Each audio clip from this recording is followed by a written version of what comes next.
Welcome to Uncle Jimmy's podcast. Sit back, relax, and enjoy the conversation.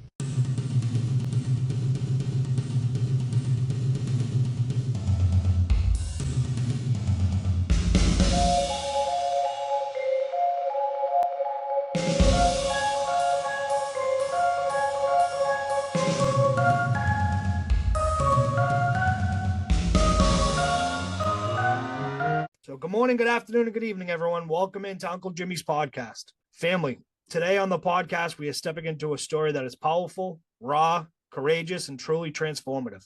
There are moments when someone's journey stops you in your tracks, not because it's perfect, but because it's honest, because it comes from a place of struggle, truth, and the deep human desire to find freedom in a world that tells you who you're supposed to be before you even learn who you are. And today, we are blessed, truly blessed, to welcome a woman who has walked through fire and still managed to come out with grace, strength, faith, and purpose. A woman who grew up inside the closed world of the Amish community, who fought her way through silence, pain, expectation, and limitation, and who made the courageous choice to step into the unknown, rebuild her life, write her story, and help others reclaim theirs. Emily Adams is not just an author. She is not just a storyteller. She is a voice for the unheard, a bridge between two worlds, and a living example that healing is possible, that identity is worth fighting for, and that even the quietest beginnings can grow into the loudest, most powerful transformations. Her journey takes courage, it takes heart, and it takes strength you can't fake. So today, I want you to lean in, feel this one, because this conversation isn't just about leaving the Amish community. It's about stepping into your truth, breaking generational patterns, finding your own voice, and giving yourself the permission to live a life that's authentically yours. Emily, welcome to the show. Your story matters, and I'm honored, truly honored, that you're here to share it with us. Thank you so much for that beautiful introduction. And I'm very, very honored to be here with you and have this type of conversation. I think having conversations, authentic, real conversations, honest, raw, that's what it's all about. In a world of 8 billion people, here we are, sharing one out of the 8 billion for my listeners to hear and for the world to hear. So tell us a little bit about yourself, Emily, growing up as a kid in the Amish community and what it was like. And then we'll, you decided to leave at 17. So after that, what it was like, just let us know a little bit about yourself, Yeah. So growing up in the Amish culture, I will start with the disclaimer. I get this a question a lot when I'm interviewed and when I share my story, and they're like, oh, you have a choice to leave the Amish culture. And you don't. That's just reality TV and the way that they've positioned that, where you have a choice when you turn 16. You do not have a choice. So growing up in the Amish culture, it's very male dominant.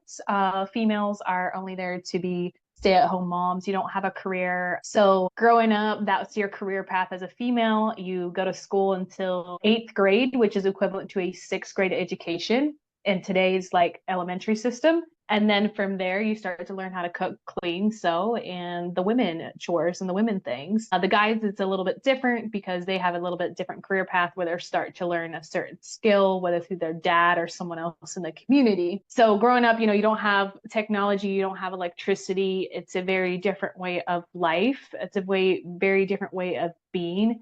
It's very controlled. It is a cult. So it's very controlled, very manipulative, and very programmed with a lot of fear. So I got out of school when I was 13, and me and my mom didn't get along. So she sent me with my dad, who was an entrepreneur and had a lot of businesses. And I learned a lot about business at the early age of 13. And it taught me a lot about customer service, all the things that you normally wouldn't learn. And then at 16, I lost my best friend through a buggy accident. Her and her boyfriend were sideswiped by a semi. And it was at her funeral where I had the realization of, it doesn't matter what I do, I'll never be good enough in this culture. They had made some remarks at our funeral I didn't agree with. They believe in God, but in a very controlled manner of God, and this big, scary God, right? So it was just something that I couldn't get behind anymore. And I was like, all right, it doesn't matter what I have to do at this point. I got to get out. That's my option. And that kind of set me in a place where it kind of started changing my mindset and seeing things very differently, asking questions. And that's not something you could share. You can't share in the community that I'm looking to leave the community, because that's no, absolutely not. prior to leaving, like my family kind of knew I was going to go that direction. They started the brainwashing tactics, the manipulation down to, you're going to burn in hell when you leave, like all these horrible things. And then the church steps in and does the same thing. So fast forward at the age of 17, I jumped out of a 2-story window in the middle of the night and never looked back. Yeah, I was And asking me that. So what was your escape like? So you jump from a second floor window and you're off. But let me just circle back, right? So you're 16, you're at your friend's, a funeral and she passes. So you're thinking about it right then and there. That's going through your head. And when you're thinking of leaving, right? I know you said, who did you share it with? Did you talk to your mom about it? You talked to your dad about it, or nobody? You just kept it to yourself? No one, no one, because the consequences were too big. Yeah. It was such a huge thing. I had mentioned one thing one time to my sister, and she's like, absolutely not. She's like, you're going to kill mom and dad. Not to mention, like, you have after you leave, there's no hope for your soul. Like, you're going to burn in hell. And like, there's so much fear around it. But I was kind of at the space of like, I can't walk good enough for you guys, and I'm never going to be good enough. So I might as well take my chances and burn in hell. Like, I might as well go rogue and live my life. Now, is that the biggest threat when they find out people are leaving, that, you're going to burn in hell, and does that strike fear enough into a lot of people to not leave the community? No, the biggest thing that they strike fear in is you can't come back. You're completely cut off from the family. Yeah. Yeah. So you don't, there's no, when you leave, so you can't go back, right? There's no going back. Yeah, because the reality TV wants to show you that people do come back and people can't come back. And, you're hearing it first, here from someone that lived it, that, left at 17 and never looked back, but you aren't allowed to go back. You can't leave at 16, as she said, as they like to let you know that you can. So it's almost there, you're almost a prisoner almost, if you stay. Yeah. Yeah, for sure. And what did you, so you leap out that window at 17 and you don't look back. Did you have any plans in your head of what you were going to do, or just the only plan was to get out of there and just keep running, keep going? So my biggest plan was like, I'm going to get out of here and I'm going to build my life in the corporate career. I always thought I would be like a corporate woman. And I did. I was very, very successful in the corporate world. But my biggest thing was like, I'm going to get out, I'm going to get an education, and I'm going to live the life that I want to live a life that's free and that's full of peace and not all this like judgment, because the culture is not a very peaceful culture.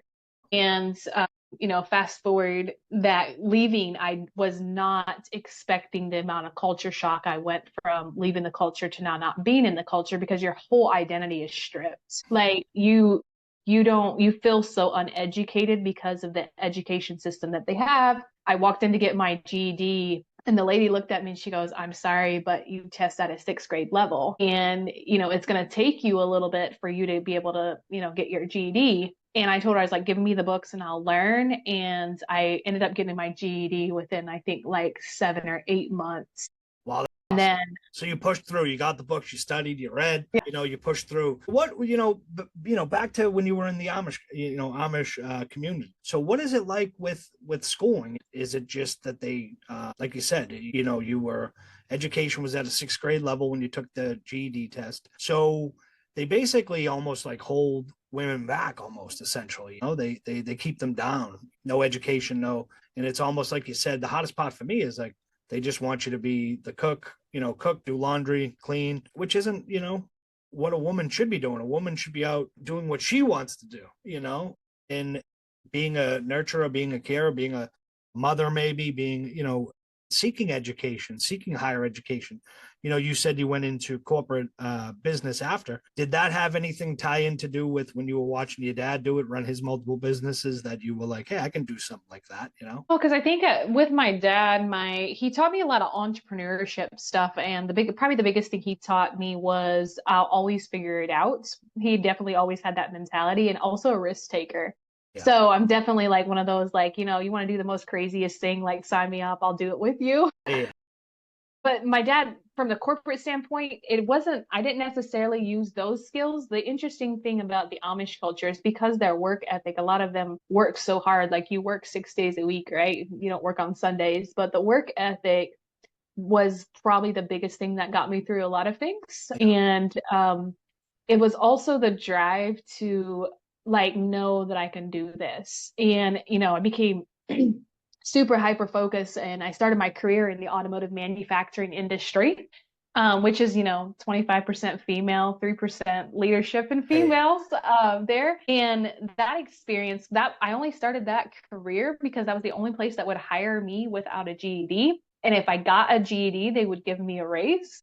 And so then I ended up getting my GED. And then from there, I graduated from Purdue with my bachelor's degree. Oh, wow. So you were able to get your GED, go to Purdue. So when you leave, right, you jump out that window. Where do you find yourself? What's the community you find yourself in? Who did you surround yourself with after you left the Amish community? I Did it had have a one little? person. Yeah, so I had one person that I knew outside of the Amish community that was not Amish, and that was where I went. But for the longest time, it took me a long time to find my community, to find like the people that I felt really, it probably took me probably over a decade to Yeah, figure that out. It's like, where do I now fit in? And where's my community? Where is my family? What is family? And then a lot of like healing and growing around what does family mean? So it doesn't have to be, so traumatizing. yeah, And, understanding that not everyone is going to act like your family, right? And, finding that community. So that took me a long time. And I honestly, the biggest place that I first learned that was in powerlifting. I started powerlifting and competed competitively for 4 years. And that community really, because it was such a diverse community, they really poured into me and like taught me all these things. And we just like, we would lift together. And that was like one of the first lessons of what true community was, because even though we would just see each other lifting, it was like, every week, like, hey, how are you doing? What's life? Like, how are things going? And I was in school at the time, working full time, and also a single mom of 2 boys. So wow. it's kind of like those places where I could come and just let it all, like, just let it all down and let it go and not try to have to like hold everything together. Together, yeah. So you say it takes you 10 years to find your community, and probably, you're still, healing, because almost essentially the community you left, once you left, you had to, basically erase that whole mindset, the whole family dynamic, everything. You had to basically, knock down that structure and start building again your new life brick by brick. Yeah, It's it on your does. own, for the first couple of years, it sounds like you're on your Yeah. own. Yeah. And I'm a true believer. That's why God blessed me with 2 boys. I did not see myself ever like being a mom. I really didn't. But my 2 boys, and now, it's everything. Like we're such a tight knit family. And now, the community around me and the friends and the family that I have that I call family, they're not blood related. But, there's the ones that have stood by me, especially during, like, I went through a deep healing season in 2019 and 2020, where I had like a massive, like, dark night of the soul, spiritual awakening type of vibe. And that really opens me up and helped me decondition and heal a lot of those wounds. Yeah. Yeah. And like I always like to tell people, I have everybody on from every walk of life. And this, unfortunately, as I tell my listeners, healing doesn't happen in 24 hours. Healing doesn't happen No. with one session from a psycho, a therapist. Healing doesn't happen overnight, but also what healing is 100% when you are able to look yourself in the mirror and the truth and take everything into perspective, take everything, from your past or what's in front of you, and dissect it and start healing yourself. And once you do start healing yourself, it's almost, I use the of walking through the woods, right? And there's no light. And, sometimes you're down and out, and you see a little sunshine comes through, and then you start taking more steps and more steps and more steps, and it gets brighter and brighter and brighter till you get to the end of that forest. And at the end of the forest, it opens up, and all you see is the sun, right? The light's there. And that's what healing almost is it's small steps in the beginning that eventually turn into you getting out of that darkness where you are fully healed, because it is, and it's an emotional journey. It's an emotional ride. And so let's take it back to, you said you got your degree from Purdue, and where do you go from there? Yeah, once I got my degree, I actually moved into more of a senior leader, a C-level position, and I was in that position for I think 3 years until they told me they could no longer promote me because I was the fastest promoted in the company. And I walked into my boss and I was like, look, I know I'm being underpaid. You either give me a raise or I walk.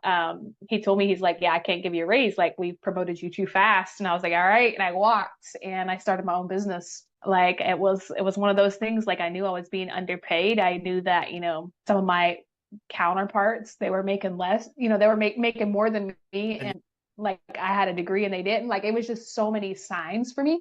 So, and then at the same time, I was going through like a more of a spiritual awakening and realizing that I'm meant to be here on the earth to shift the collective and to shift the world forward from, a leadership perspective, a healing perspective. And that takes some deep work. So I spent some time, spent a lot of time between 2020 and I would say early 2023, just a lot of different healing modalities, really getting to know myself, shifting identities to be able to build, a business and to be able to also make not a lot of money, but also at the same time make a huge impact in the world. Yeah, and fulfilling in your heart, you may not be rich in the paycheck, but you're rich with it in your heart and the work that you're doing.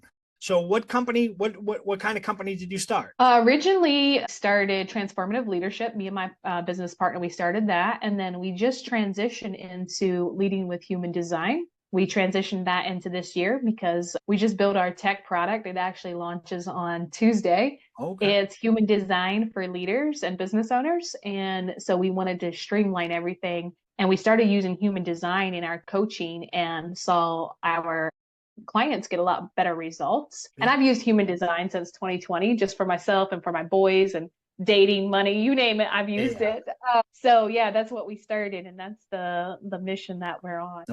So what parts of Amish life still live inside you today in either beautiful or challenging ways, or none at all? I would say the beauty that still lives in me today is the work ethic and knowing that, I can really get stuff done. The challenging parts that still live inside of me is, I would say, the not having like blood family. I still get to like decondition that part, like family is family. And now I'm kind of switching to like, soul family versus blood family. And I know I'm not the only one out there that completely writes that off, but having boundaries and not people pleasing and not, making sure that I'm good, not putting myself in environments that wreck my nervous system. Those are probably, the things that I've really been mindful of. But yeah, I would say that those are probably the top ones. So with that, right, do you have any idea about mom and dad, your sister, anything? Do you know anything if they're still alive? If your sister? Yeah. So I do, we do communicate to a certain extent. I saw everybody in 2023 when my nephew was killed in a buggy accident, and I went back for his funeral. So yeah, so there's still some communication. It's just a lot of boundaries, a lot of agree to disagree type of conversations. And, there's still the shunning process. So, when you do go back, that's kind of, the decision I have to make. Do I go back and put myself in that environment, or do I choose not to? Yeah.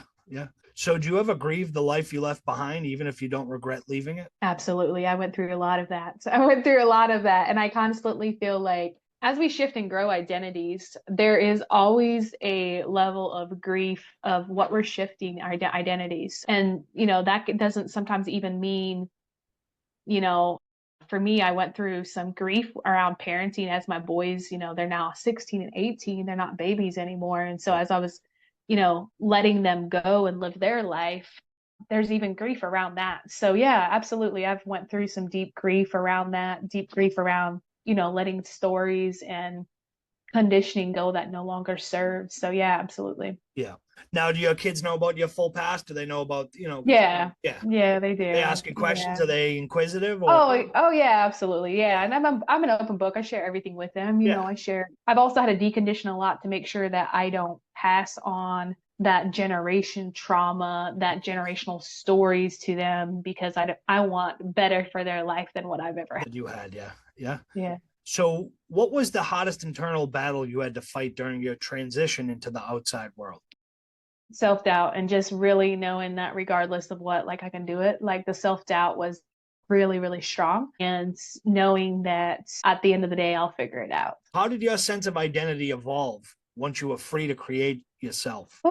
That was a journey. So, I went down these paths of trying to always fit into things and community. And I carried the identity, for the longest time, like the highest performer in the corporate world, right? And then I carried the identity of like being a power lifter. Then I carried the identity. I also ran a lot of Spartan races.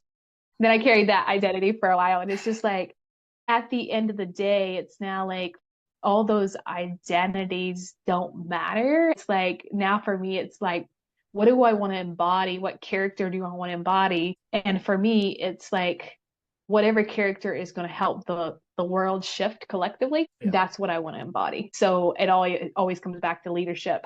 How much better can I be as a leader? Yeah.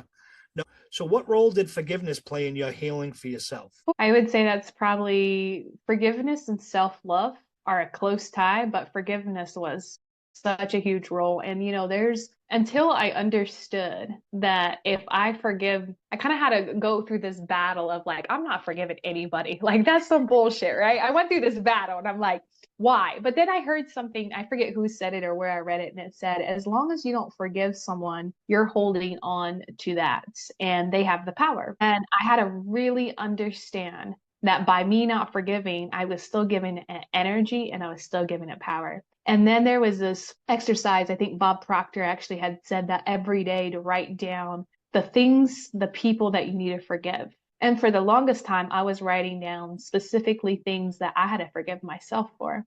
It wasn't just other people, right? So being really honest about that. And forgiveness was such a huge tool, but yet one of the biggest lessons that I had to learn. Yeah. So was there a moment when you finally felt I'm becoming who I was meant to be? I don't think that I fully ever acknowledged that until probably 2 or 3 years ago when I really sat with myself and I'm like, wow, like I had to really look at success because I didn't see myself as successful. And I had somebody tell me, like, you're really successful and very, very smart. And I just kind of laughed it off. And she's like, no, I'm being serious. Serious, yeah. And then I had to really sit with that. But now when I think about becoming, because I'm always focused on how I can continue to grow and evolve. And I'm like, at this moment, I'm good, but I know it's not the end, right? Because you just continue to strive to figure out like, how can I be of more love? How can I make more of an impact? That kind of mentality. And it's not like that every day. Some days I'm just here to exist and I'm just breathing, and that's okay too. It is okay, And one of the things, so, I'm going to circle back just to a quick question. I know you said that, you have two beautiful kids, two beautiful sons. I think you had said that you never thought you would have had kids. Was that just when you were in the Amish community that you were like, oh, I'll never have kids? Or is that something in the Amish community you have to do? You have to have kids? So yeah, it's kind of frowned upon if you've never had kids. There's usually if you're married, you're gonna have kids. If you don't have kids, like there's something wrong. But and how does the marriage come to in the Amish community? Is it like arranged or no?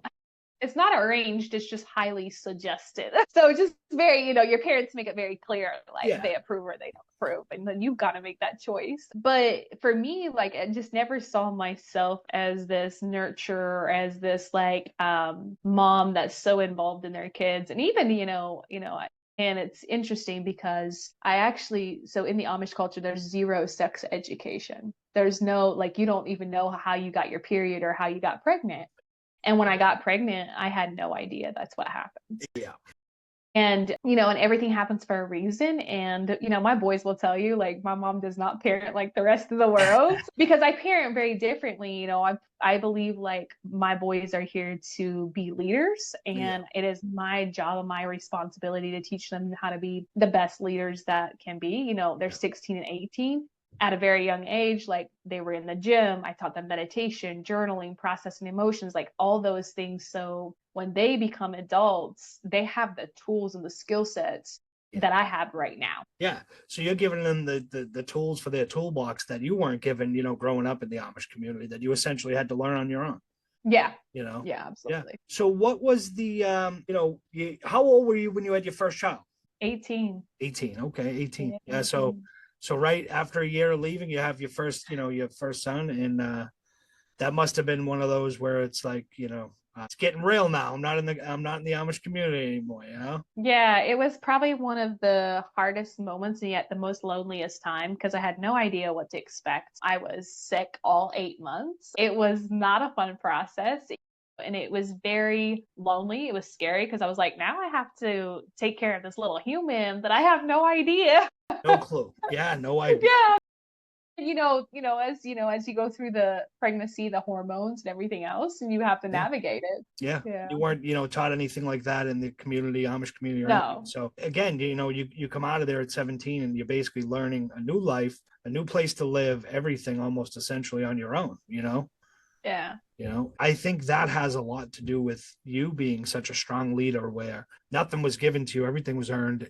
You fought for everything, your education, everything that you've had, but you've also learned it on your own where you said, your two boys say that, she's not a mother like most mothers, but you do it how you have to and how you believe that it should be done because you came from such a strict, culture that, boom, boom, boom, it feels to me talking to you that there's not much choices or freedom for females in the Amish community. No, there's not. There's not. Yeah. And a lot of I think that they do that a lot just to, again, it's control. It's the way that, the cult is set up and for them to control things and it's conditioned, from little up, unless you are brave enough and courageous enough to, challenge the status quo. And I think I looked at some research here a while back on the stats. And there's only 7% of females that leave and actually make it. Oh, okay. Wow. Because that's one of the biggest things, I think, the misconceptions as me being, not from the Amish community, obviously, but with the, reality TV shows and all that, they don't really show that the women have no choice. They actually almost show you that somewhat of like a storybook like community that picks each other up, that takes care of each other, and that's the sense of, you guys are hearing it here from Emily that, it's not what reality TV wants you to believe. It's not what, people want to tell you. This is her story. She lived it. She lived it for 17 years. Yeah, I always joke and say that at some point I'm going to have my own movie because the amount of abuse, the amount of rape, the amount of things that get so just like pushed under the rug because it's the community, it's mind-blowing. It's mind-blowing. And I can only imagine with that community what stays in that community, what's allowed in, so say for instance if there was something that like a sexual abuse, or how would that be dealt with in that community? It's just kept silent. It's kept silent because of the shame and stuff around it, and then depending on how bad and severe it is, the church will handle it, but they'll never let anybody outside of the community learn about it. Yeah. Because a lot of them, if people knew outside of the community what happened, there would be a lot of men specifically that would go to jail. Yeah. It seems like that the Amish community enables the bad behaviors of a lot of the men. Yeah. Yeah. So what surprised you most about your own strength during your journey? My own strength. There are moments where in the depths of the darkness, what surprised me the most was that I always kept going. I could stop and take a breath, but I never stopped. Never stopped. I never stopped. Yeah, and it seems like now you're still going as you're sitting there in the, in your chair, fidgeting with your marker over there that you're like, you're ready to take off for something new right now, Yeah, that's true. That is my nature. I could tell the, the connection, the vibe that, you hate to sit still and you're always on the go, always looking for a new challenge and always looking to accomplish something, which is great, because you came from that closed community that, you probably never would have thought at 10, 11, 12 years old that you would have been out in the regular world, living a regular life as a regular person, not in the community, and thank God that you did, because, you said you're doing leadership, teaching people. Imagine if we didn't have you, Emily. You imagine if you were still stuck back in the Amish community, doing what they want you to do. So I'm glad that you made that decision. You're not just a selfish part of me because you're shaping and molding the future leaders of this country, but for yourself as well. I can tell. I see that big smile that you have, and you're you're enjoying life, which is it sounds like there's not a lot of females that enjoy that life down in the Amish community, No. And it feels like, to me that most of them are probably just afraid to step outside that, because probably like you at 17, you leave, you were probably scared shitless. You probably didn't know what to do, what to turn to. And then once you make that decision and step out of there, there's no coming back. There's no coming back. And, everything that you have known is now wiped away. Yeah. So, that's the other thing, there's a lot of, and at that age, I didn't spend a whole lot of time grieving it, but I sure did on my spiritual journey. got older and you took stock in it. Yeah. About it. Yeah. Yeah. So how has your understanding of God or spirituality changed since leaving the Amish community? Yeah, so when I first left, I was like, if I burn in hell, if I die, I die. I really don't care. Yeah. It did. I was like, it is what it is. If there's a God, okay, cool. And then, I had two boys, and then I was like, all right, I should probably take them to church and teach them about God. And, went to a non-denominational church. And then when I found meditation, I did a meditation challenge, and that really opened me up spiritually. And then I started deconditioning religion and God. And I read this book called God is a Black Woman. And that book was very eye-opening for me. And it gave me so much permission to really understand, what is God to me? What is it? And for the longest time, I would just say universe. And now for me, like, how it's evolved is God, universe, source, like, call it whatever you want, energy, like whatever it is for you. But for me, it's evolved in a place where it's always a centered, grounded space. Yeah. And, for me, I can tap into it any moment that I want. And it's not like this, condition. It's a place of love, forgiveness. Like, it's just, yeah, it's evolved a lot. But how to decondition a lot of religion, and then a lot of the religion trauma that goes along with it. Yeah. And I, people that have been in very religious communities, I know they've experienced something very similar. Very similar, yeah. So what was the most challenging part of navigating relationships with family back in the Amish community? So many things. I would say the biggest thing is there's always this competition, and there's always this judgment.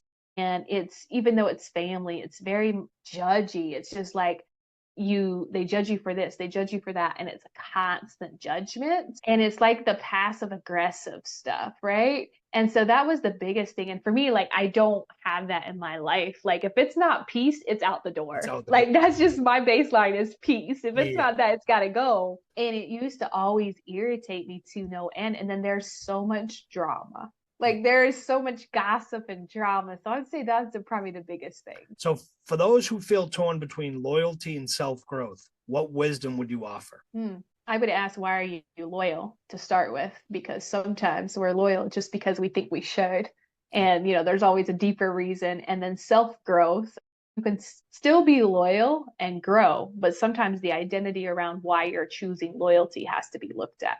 So are there traditions or values from your upbringing that you still hold close? I wouldn't necessarily say traditions. No, I've not held any of the traditions. Values, I wouldn't say that I have a whole lot of values that I hold from it either. I've really conditioned a lot. For me, integrity is huge. And I did not learn that growing up. Yeah. So I think one of the biggest things that you could have taken from growing up in that was from your dad, was the we'll make it happen, he taught me a lot of things, but it also, I always say, he taught me a lot, but he was also one of probably my very first heartbreaks, because I thought, at the end of the day, he would stand up for me, and that was just not the case. And I think that's probably due to him just being so deep in the community, and so that's ingrained in his head. So now we're going to get to your mission, work, and writing. So your writing is powerful and honest. What made you decide to finally share your story publicly? A lot of therapy. So, I went through EMDR therapy for a while, for a lot of PTSD and just the nightmares and stuff that I was going and facing. And I always knew that one day I would, publicly, publish my book and, all those things. And then I started, writing it, and then more stuff came up, and it seemed like it was just like this healing journey of writing and then letting go, writing and letting go. Right.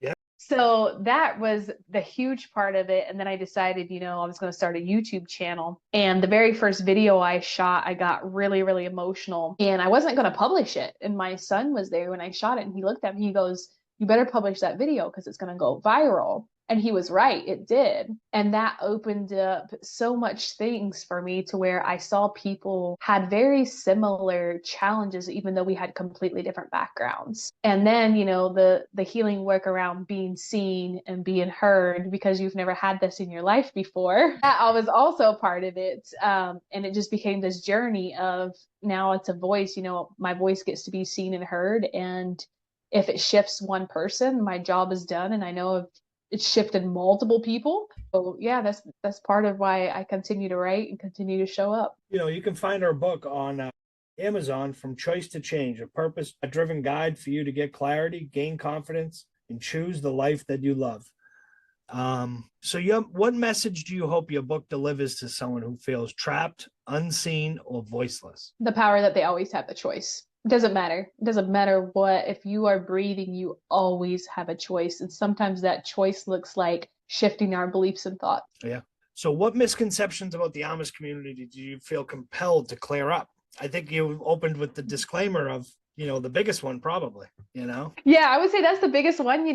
Don't believe everything you see on the TV. Don't believe everything you see on the internet. It was funny because I get tagged, my friends tagged me in a lot of stuff. And, people were saying, oh, all this research around the Amish community. And I just commented like, you're not going to find that research on the internet because they're not going to let you in the community to have that data. So think of that as, a lot of people have, especially in the age of AI now, where people are just creating content. Yeah. And then the other misconception is that it's such a peaceful community. It's not. It's not. Yeah. Yeah. Yeah. Yeah. So like one of the biggest things I think I used to watch, and it was Lebanon Levi.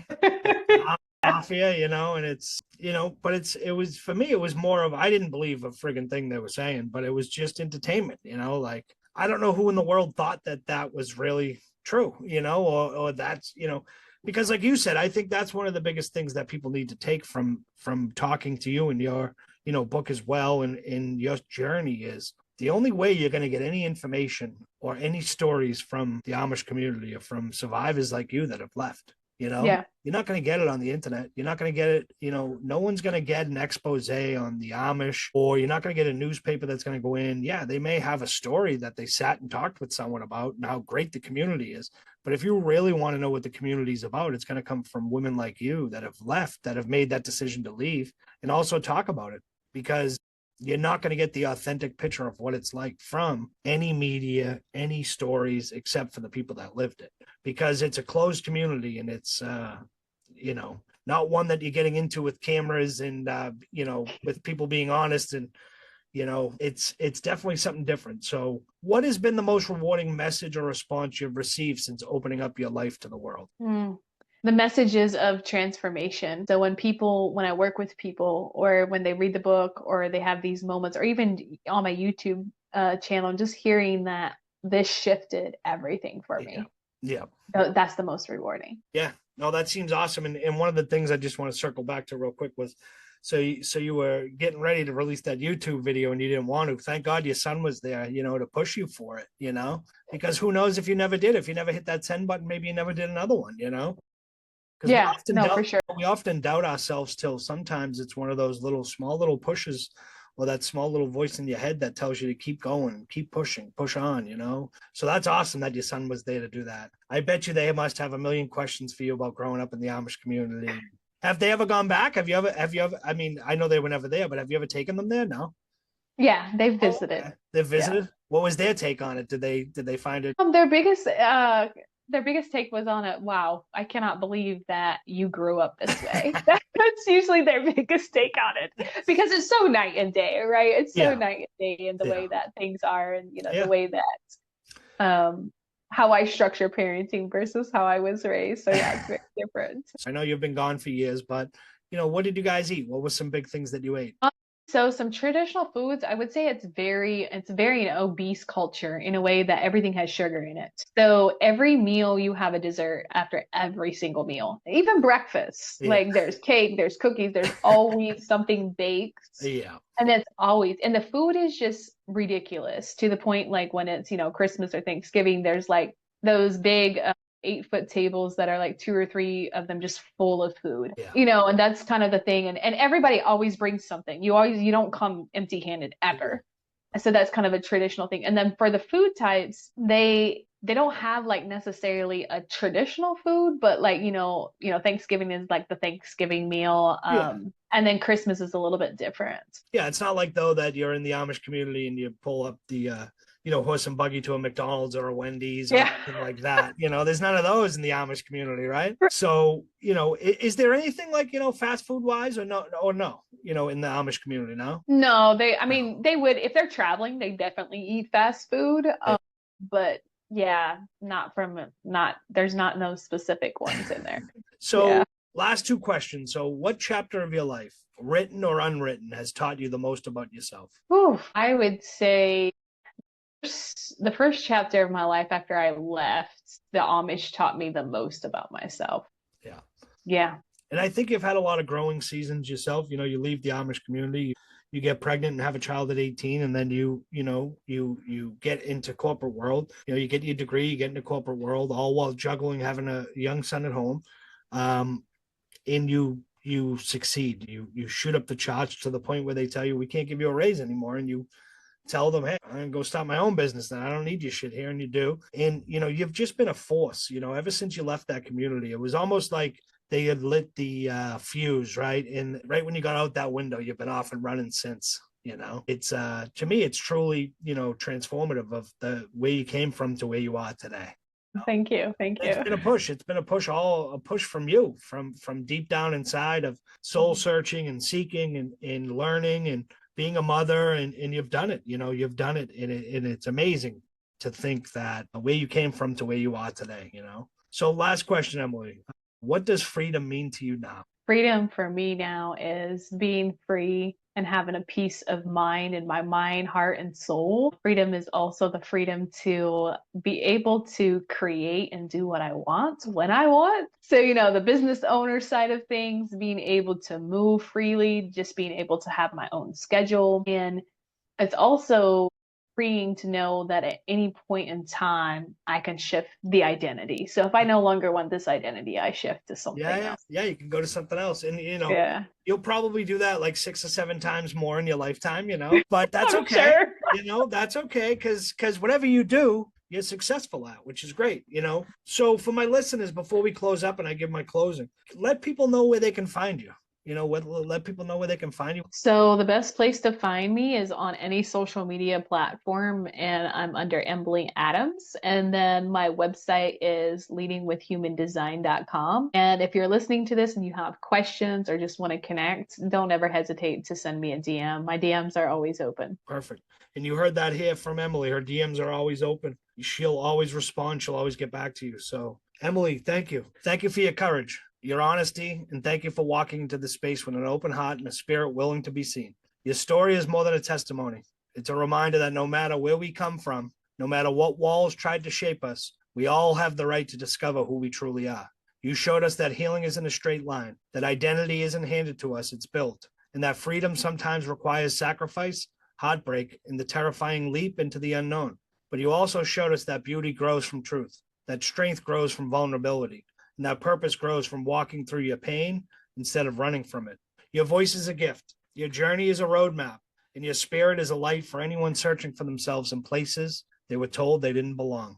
From my heart to yours, thank you for being here. Thank you for sharing your truth, and thank you for reminding us that no matter where we begin, we all deserve a life rooted in authenticity, healing, and freedom. You are powerful, you are inspiring, and you are living proof that transformation is possible. Thank you. Thank you. Thank you so much for joining us. Peace and love. Peace and love. Uncle Jimmy out.